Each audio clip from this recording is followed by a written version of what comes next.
Dis donderdag, dis 9 Julie, goeiemôre. Lukas skryf in hoofstuk 12 die volgende woorde: jou dwaas, vandag nog sal jou lewe van jou opgeëis word. Jesus praat hier met 'n ryk jong man. Is dit verkeerd om ryk te wees? Op verskeie plekke in die Bybel lyk dit asof rykdom afgewys word. Ons dink aan Spreuke 23 vers 4, moet jou nie afsloof om ryk te word nie, of Hebreërs 13 vers 5 wat sê, hou julle lewe vry van geldgierigheid, of die gelykenis van die ryk dwaas hier in Lukas 12. Is die Bybel dus teen rykdom? Nee.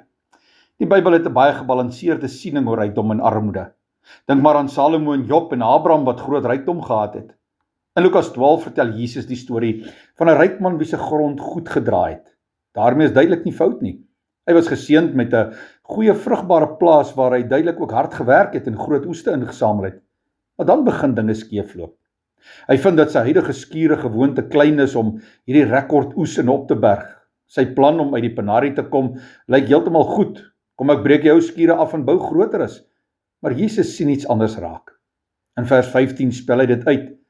Pas op en wees op julle hoede vir elke vorm van gierigheid, want 'n mens se lewe is nie afhanklik van die oorvloed van sy besittings nie.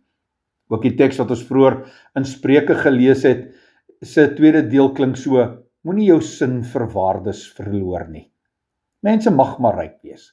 Om die waarheid te sê, benodig ons land eintlik meer ryk mense wat welvaart kan skep en so help dat meer mense werk kry. Maar daar is 'n reuse verskil tussen rykdom en gierigheid.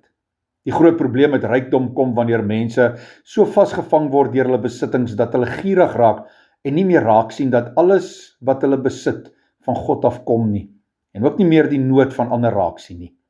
In die verhaal van die ryk man en Lazarus in Lukas 16 word die man se rykdom nie veroordeel nie, maar die feit dat die bedelaar Lazarus by sy huis se deur laat lê, gelê krepeer het van die ellende sonder dat die ryk man 'n hand na hom uitgesteek het, dit word veroordeel.